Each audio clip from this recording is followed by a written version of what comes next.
Fala pessoal, tudo certo? Sou o professor Luiz, vamos dar continuidade no nosso curso de Introdução ao Direito do Trabalho, aqui no nosso curso de Técnico e Serviços Jurídicos. Vamos tratar hoje sobre segurança e medicina do trabalho, né? Quais são ali as funções que a empresa deve adotar, né, para poder assegurar a segurança do empregado. Tá?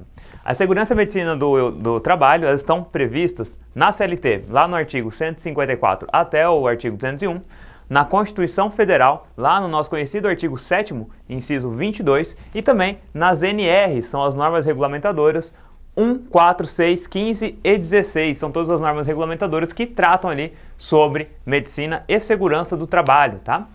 Lá no artigo 7º da Constituição Federal, a gente tem o quê? São direitos dos trabalhadores urbanos e rurais, além de outros que visem a melhoria de sua condição social.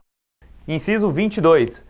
Redução dos riscos inerentes ao trabalho por meio de normas de saúde, higiene e segurança. Então, é direito constitucional do trabalhador que ele tenha a redução dos riscos contra qualquer problema que possa atingir a sua saúde, a higiene, a segurança deste trabalhador. A NR1, ela dispõe sobre gerenciamento de riscos ocupacionais, que são aqueles riscos provenientes da ocupação, por isso que chama ocupacionais. NR4 trata dos serviços especializados em engenharia de segurança e em medicina do trabalho. Vai tratar destes profissionais, né, que são, a gente vai tratar também aqui na nossa aula, que são esses profissionais que são necessários para a empresa para poder manter ali a saúde dos funcionários, né? Verificar todas as normas de segurança. A NR6 ela trata dos equipamentos de proteção individual, que são os EPIs. A NR15 vai tratar para a gente das atividades e operações insalubres e a NR16 das atividades e operações perigosas. E tudo isso aqui a gente também vai ver nas nossas aulas. Lá na CLT, no artigo 157, ele já traz a obrigação da empresa quanto a essa necessidade de diminuir os riscos e também evitar aí os riscos à saúde do empregado. Lá no artigo 157, ele já tem essas obrigações. Cabe às empresas, 1. Cumprir e fazer cumprir as normas de trabalho. Então, cumprir as normas de medicina do trabalho, né, e segurança, e fazer cumprir, ou seja, ela tem que se impor ao empregado que não queira cumprir alguma norma de segurança, por exemplo. Então, ela tem que cumprir e fazer cumprir essas normas de segurança e medicina do trabalho. 2. Instruir os empregados, através de ordens de serviço, quanto às precauções a tomar no sentido de evitar acidentes do trabalho ou doenças ocupacionais. Então, ela deve sempre estar instruindo ali os funcionários, explicando como que utiliza algum tipo de equipamento, por exemplo, que a gente vai tratar também dos equipamentos de proteção individual, mas fazer todas essas instruções de como conduzir algum tipo de trabalho para se evitar uma doença ocupacional ou ainda evitar um dano, um acidente proveniente do trabalho. Então, tudo isso a empresa deve instruir esse empregado para evitar estes riscos, né?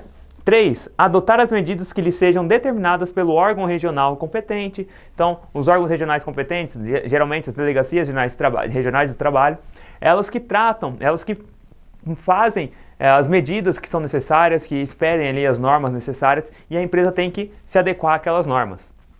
E 4. Facilitar o exercício da fiscalização pela autoridade competente. Então, quando vier uma autoridade competente vir fiscalizar aquela empresa, o empresário ele deve facilitar as fiscalizações, acompanhar geralmente vai um perito, vai um médico do trabalho, vai acompanhar tudo ali, aquele órgão competente, aquele órgão do Ministério do Trabalho, ou então a Delegacia Regional do Trabalho, vai fazer as fiscalizações. O empresário ele deve facilitar que essa fiscalização ocorra de uma forma a não impedir a entrada destes funcionários, né? E são as obrigações também dos empregados. Então a gente vê aqui que a CLT ela já traz para nós obrigação para o empresário e para o empregado. Então existem obrigações aos dois lados, né? Como a gente viu, a empresa ela tem que se adequar a todas as normas, e vamos ver agora o que o empregado tem de obrigação quando se trata sobre medicina e do trabalho e a segurança dele. Cabe aos empregados: 1. Observar as normas de segurança e medicina do trabalho inclusive as instruções que tratam o item 2 do artigo anterior. Então, aquelas instruções que o empresário, né, que é a empresa, o empregador, ele passa para esses empregados de como utilizar um produto, de como ter uma conduta dentro daquele determinado setor para evitar um acidente, de como ele deve se comportar para que não tenha nenhum risco ocupacional com o passar do tempo referente àquele desenvolvimento do trabalho. E 2, colaborar com a empresa na aplicação dos dispositivos desse capítulo. Colaborar com a empresa. Então, o funcionário ele deve colaborar com a empresa para não evitar de querer brigar às vezes, não aceitar uma norma, querer fazer o serviço do jeito dele, digamos assim. Então, muitas vezes o funcionário ele adota uma postura de trabalho em que ele acha que o certo é de uma forma, mas as empresas elas têm normas que são expedidas pelos órgãos competentes do trabalho que obrigam essa empresa a trabalhar, a atuar de uma forma. E os empregados eles devem seguir aquela forma que é regida por uma norma.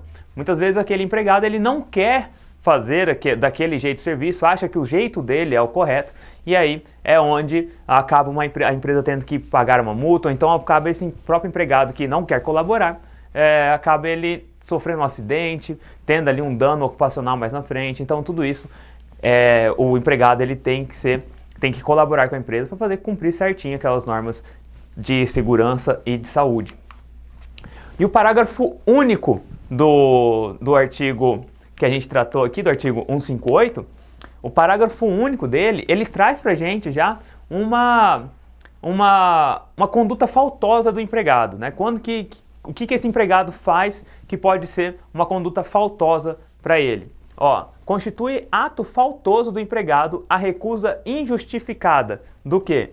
Observância das instruções expedidas pelo empregador, na forma do item 2 do artigo anterior, aquelas orientações que o empregador passa para o funcionário. Então, se ele não observar essas instruções de maneira injustificada, né, porque ele quer, isso é considerado um ato faltoso por este empregado. E B, ao uso dos equipamentos de proteção individual fornecidos pela empresa. Aquele empregado que não quer usar um capacete, às vezes o empregado ele tem que subir em prédios, né, muitas vezes em construções, tem que subir em prédio, tem que ter andaime, tem que ter corda, tem que ter tudo aquilo, e o empregado muitas vezes não quer, ele acha que não é necessário porque toda a vida ele fez de uma forma.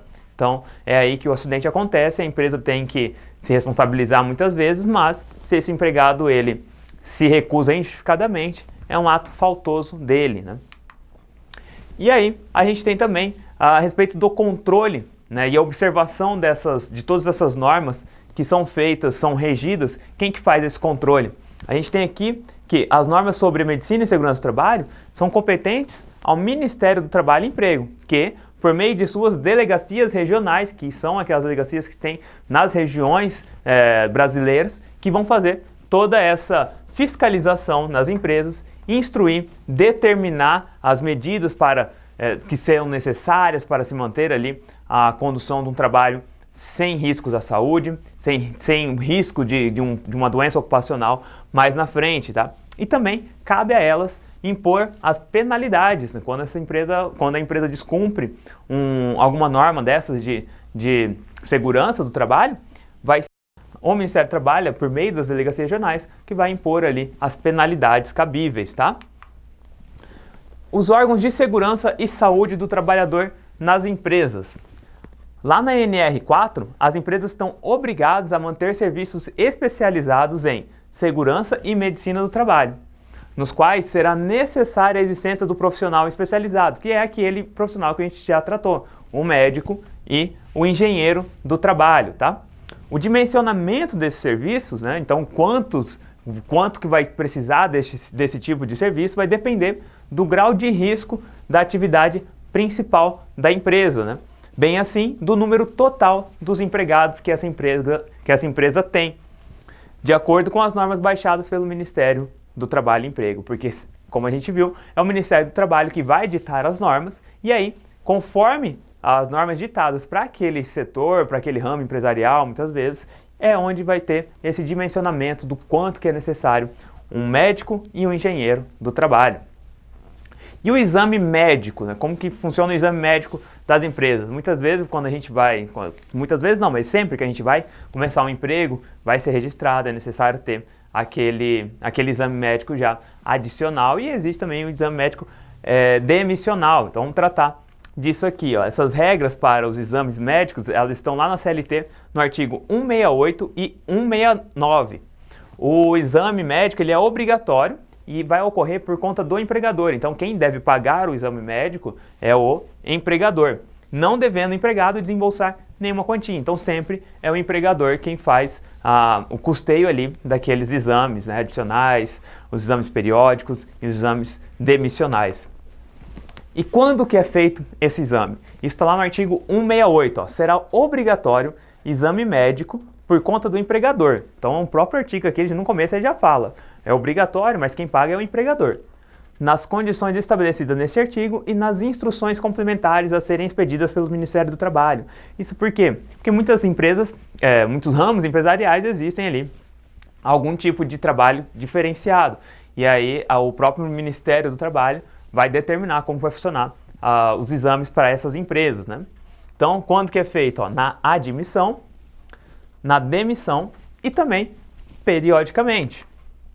O empregador, ele deve notificar, então é o empregador que vai fazer essa notificação das autoridades, quando seja ali a Delegacia Regional do Trabalho, o Ministério do Trabalho, referente às doenças que foram obtidas pelos empregados, né?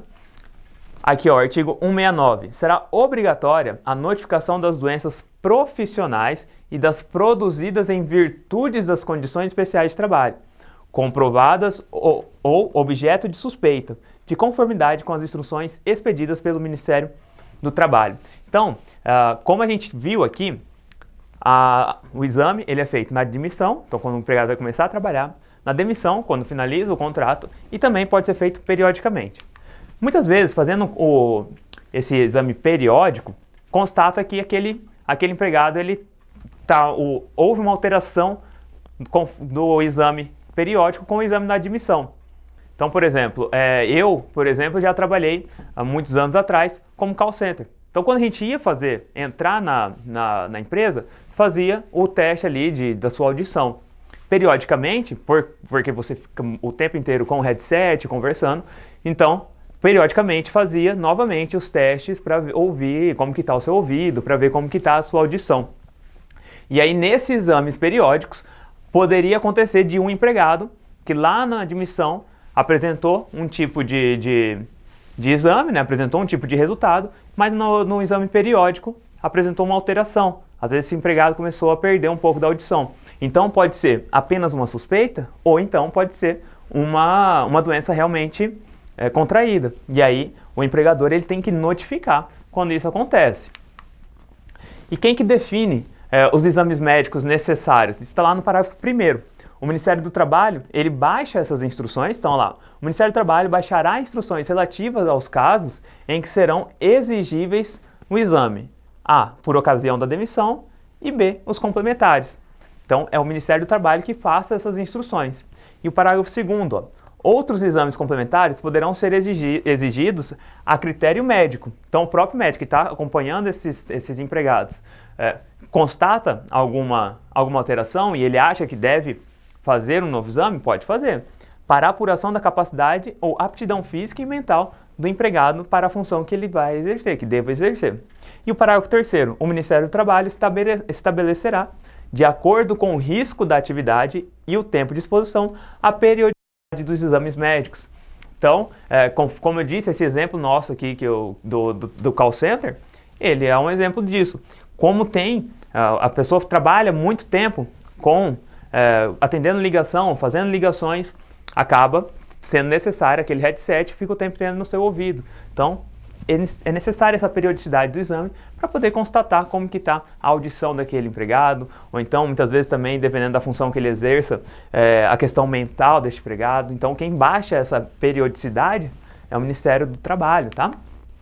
Parágrafo 4º. O empregador manterá no estabelecimento o material necessário à prestação de primeiros socorros médicos, de acordo com o risco da atividade. Então, dependendo do risco dessa atividade, o empregador ele tem que manter lá um kit de primeiros socorros. Parágrafo 5º, o resultado dos exames médicos, inclusive o exame complementar, será comunicado ao trabalhador, observados os preceitos da ética médica, né? Para claro, não divulgar ali qualquer problema que ele possa ter. Porque, como a gente tratou aqui, aquele exame, às vezes um exame periódico, onde se constata um problema de audição nesse empregado, por exemplo, muitas vezes esse empregado ele não percebe, porque está no diário, está no trabalho diário dele, fazendo suas funções normais, está ouvindo, mas no exame foi constatado que houve uma diminuição ali na audição dele. Muitas vezes ele não percebe. Como que ele vai conseguir comprovar, por exemplo, que o exame dele deu uma alteração? É necessário entregar para ele esse exame, ele tem que ter em posse, ele tem que saber do que está acontecendo com a sua saúde, precisa também fazer os seus acompanhamentos. E o parágrafo 6º, serão exigidos exames toxicológicos previamente à admissão e por ocasião do desligamento. Toxicológico é aquele exame sobre que a pessoa usou drogas ou não, né? Quando se tratar de motorista profissional. Então, esse exame toxicológico ele é exclusivo ao motorista profissional, assegurados o direito à contraprova, porque quando esse exame, se ele atesta positivo para algum tipo de substância, esse empregado ele pode fazer uma contraprova e apresentar, né? Falar, não, tá aqui, o seu exame deu errado, a contraprova está aqui como negativa. Em caso de resultado positivo e a confidencialidade dos resultados dos respectivos exames. Então, esses exames também não podem ser divulgados de forma alguma, tá? Bom, pessoal, a gente finaliza aqui essa nossa primeira parte sobre tratamentos médicos de saúde dos empregados. Fico aguardando vocês para a nossa próxima aula. Não deixe de seguir as nossas redes sociais e até a próxima.